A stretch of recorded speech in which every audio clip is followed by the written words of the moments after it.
Bonjour à tous, donc voici le brevet des collèges, exercice 4 de Polynésie, juin 2017, exercice sur les probabilités. Donc on va étudier ce qu'on appelle le baklava, c'est une pâtisserie traditionnelle dans plusieurs pays, comme on nous dit dans le texte. Donc vous avez dans un sachet 7 baklava qu'on ne peut pas discerner au toucher, c'est-à-dire qu'on n'arrive pas à faire la différence entre chacun.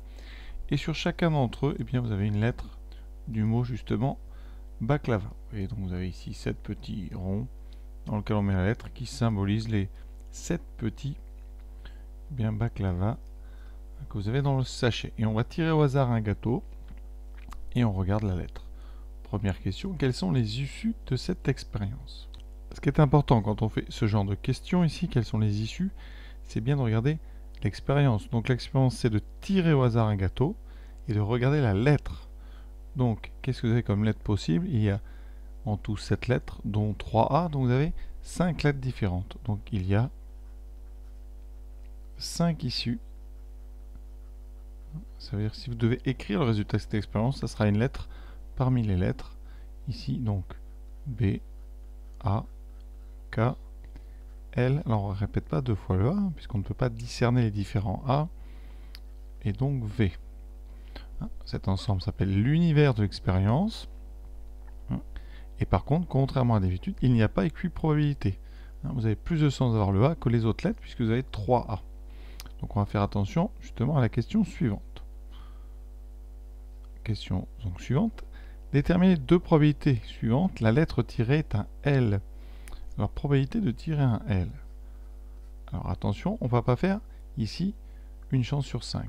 Il y a 5 issues effectivement, mais la formule où on ferait 1 sur 5, c'est une formule qui part de l'équiprobabilité. Alors ici, on a déjà dit, vous avez plus de chances d'avoir le A. Donc, si vous voulez calculer la probabilité de L, on va regarder plutôt que regarder les lettres, regardez les gâteaux.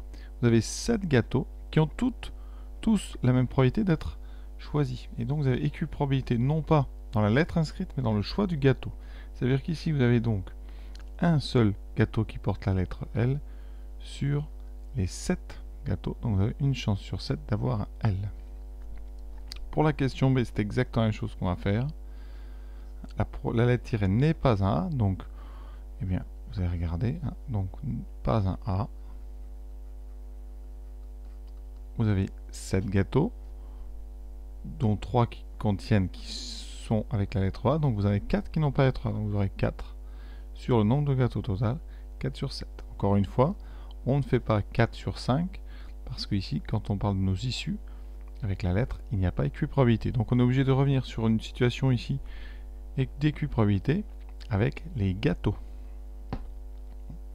Voilà, maintenant, troisième question. Alors la question 3, donc Enzo achète un sachet qui contient 10 baklava, j'ai noté ici, 2 pistaches, 4 noisettes et 4 noix. Il en mange un, il mange une noix. Donc il mange un gâteau à la noix. Donc qu'est-ce qu'il reste? On va faire le bilan. Il reste donc 2 pistaches, 4 noisettes et il a mangé un noix. Donc il reste 3 à la noix. Son ami affirme maintenant, il va en manger un autre, qu'il aura plus de chances de pêcher un gâteau à base de noix. Est-ce qu'elle a raison?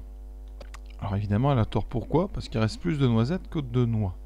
Donc, la probabilité ensuite qu'ils prennent une noisette, oui, elle est de 4 noisettes sur les 9 gâteaux qui restent. La probabilité de noix, bien, il reste 3 noix sur les 9. Alors, 3 noix sur 9, ça fait un tiers. Pour comparer, c'est bien mieux. On voit bien ici que la probabilité de noix, eh bien, elle est plus petite que la probabilité de noisette. Donc, eh bien, Laurent a tort. S'il prend un nouveau gâteau, il a plus de chances de piocher un gâteau à la noisette qu'un gâteau à la noix. Donc voilà, elle a donc tort. Bon, voilà ce petit exercice terminé. Seule chose à préciser, je répète, dans la première situation ici, quand on regarde la lettre inscrite, eh bien, la probabilité du A est 3 fois supérieure à celle du B, du K, du L et du V. Et donc nous ne sommes pas dans une situation d'équiprobabilité. C'est pour ça que la question 2, en fait, dans la question 2 et la question 3, on n'utilise pas vraiment les mêmes issues, c'est-à-dire qu'on regarde plutôt les gâteaux, le nombre de gâteaux qui nous intéressent, plutôt que la lettre elle-même, qui nous amènerait ici au niveau du A un petit problème. Voilà, mais rien de compliqué, il ne faut pas que ça vous perturbe. On regarde tout simplement les 7 gâteaux qu'on vous a dessinés et on compte. Donc voilà, exercice terminé. J'espère que ça vous a plu. À bientôt.